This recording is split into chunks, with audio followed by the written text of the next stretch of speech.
Meus queridos irmãos e irmãs, nesses últimos dias que precedem o Natal do Senhor, a Igreja nos leva a 9 meses atrás, no momento em que o Verbo se fez carne, ou seja, quando o anjo Gabriel visita a Virgem Maria, Deus criou para si a segunda pessoa da Santíssima Trindade, criou para si um corpo e uma alma humanos, e isso aconteceu no ventre da Virgem Maria 9 meses antes do Natal.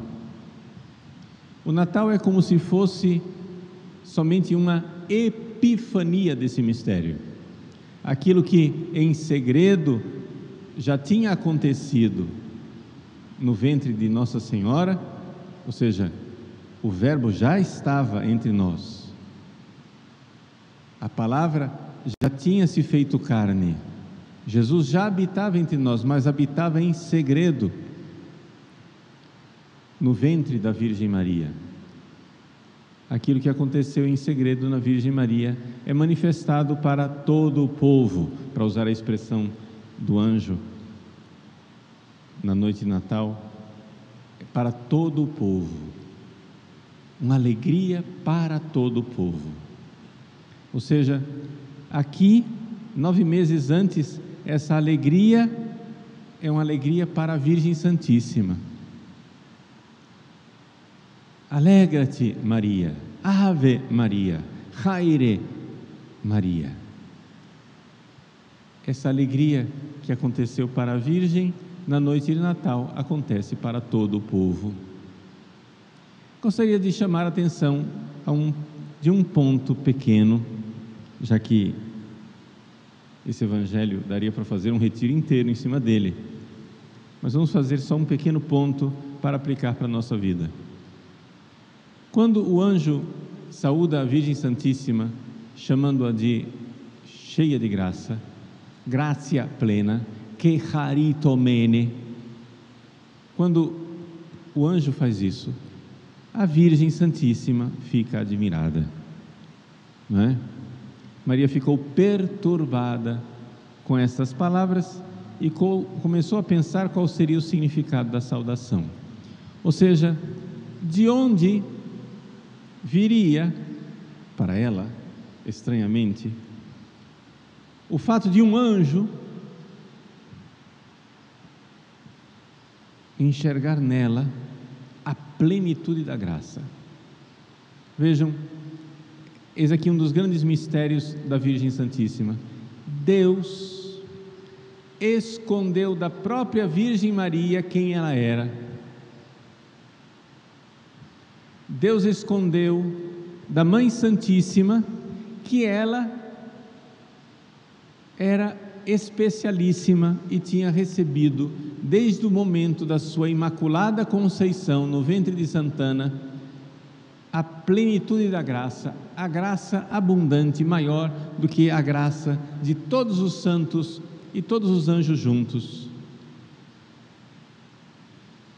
Nossa Senhora já tinha, desde o ventre de Santana, mais graça, ou seja, mais graça santificante, mais capacidade de amar a Deus do que todos os anjos e todos os santos que existem, existiram e existirão, desde o primeiro momento da sua concepção. Maria é luminosa como a lua que quase que apaga o brilho das estrelas do céu. Os santos e os anjos são as estrelas. Na noite sem lua, elas até brilham, mas quando a lua sai, as estrelas ficam como que apagadas. Então vejam, a Virgem Maria é grandíssima. Os santos nos dizem, e essa expressão é tirada de Dionísio Areopagita, que se nós encontrássemos a Virgem Maria, Se não fosse pela fé, nós acharíamos que é uma deusa. Diante de Nossa Senhora, nós todos cairíamos de joelhos, convencidos de que estamos diante de uma deusa. No entanto, a fé nos diz: não é Deus. É grande, é imenso, é glorioso, é fantástico, é inacreditável. Assim como diante da Eucaristia a gente vê a humildade do pão e diz: os olhos não me enganem, não parece Deus, mas é. Diante da Virgem Maria nós temos que dizer: os olhos não me enganem, parece Deus, mas não é. É só a Virgem Maria. A fé nos leva a crer que Maria não é Deus, mas os olhos nos enganariam se nós víssemos a Virgem Maria. Essa é a grandeza dela.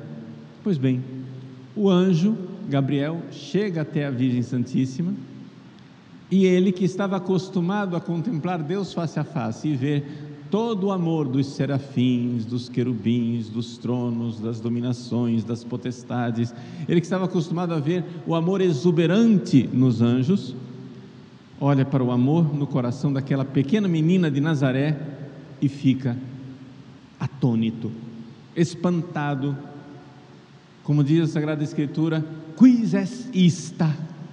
Quem é esta? Quem é esta? Tremenda, como um exército em ordem de batalha. Ele fica admirado e então usa a expressão que descreve o que ele está vendo: que charitomene, cheia de graça, graça plena, abundante. Mas a Virgem Maria, ao ouvir essa saudação, como que olhando para si mesma, diz: quem? É comigo?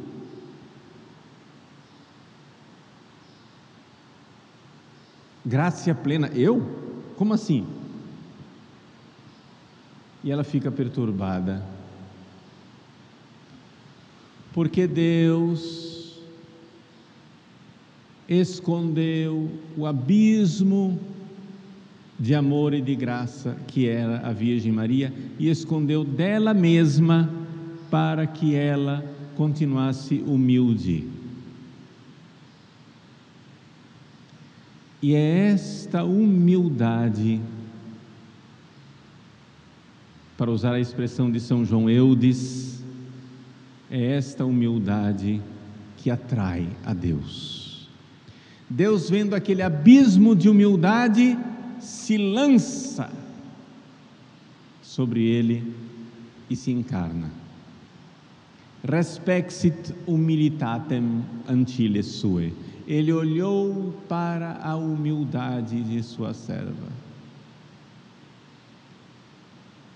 E aqui é o ponto que eu gostaria que vocês levassem para a vida.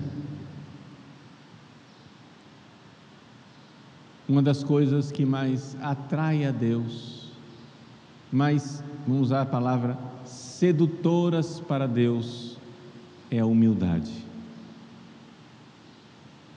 Deus quase que irresistivelmente se lança sobre uma alma humilde. A alma que é humilde, a alma que se humilha, a alma que se esconde até de si mesma, como Maria,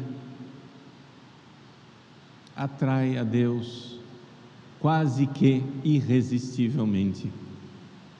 É uma comparação, é evidente que Deus pode resistir, Deus é livre, mas aqui nós vemos, meus queridos, como a graça de Deus se lança nos corações humildes. Isso quer dizer que se nós não recebemos a graça com a abundância e com a generosidade que deveríamos estar recebendo, é porque o que nos impede, o óbice, aquilo que impede esta graça, de vir a nossos corações é a nossa soberba. Se nós fôssemos minimamente semelhantes à Virgem Maria, configurados a ela minimamente, nós receberíamos tais graças e em tal abundância que nós seríamos completamente diferentes. É a nossa soberba. Por que é que Deus não se encarnou no palácio de César em Roma, mas Deus veio na manjedoura de Belém? Porque Ele dispersit superbos et exaltavit humiles, dispersou os soberbos na dureza do seu coração e exaltou os humildes. Deus se lança sobre a humilde e pequena gruta de Belém, não se lança sobre o palácio de César.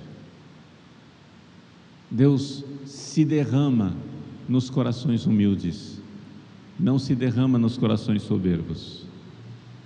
Deus vem e vem na manjedoura. Ao olharmos para o presépio, ao contemplarmos a lapinha, ao vermos a manjedoura na noite de Natal, enxergamos que assim deve ser o nosso coração. Pobre, humilde. Bem-aventurados os pobres em espírito, porque deles é o reino dos céus. Bem-aventurados os pobres e humildes, porque sobre eles Deus se lançará, e lançará todas as riquezas do seu reino, e Ele virá. Então, meus queridos, humilhemo-nos diante de Deus, coloquemo-nos pequeninos diante dEle. Ele olha para a humildade dos seus servos, e então poderemos dizer, na noite de Natal: o Senhor fez em mim maravilhas. Fecit mihi magna qui potens est. O poderoso fez em mim maravilhas. Santo é o seu nome.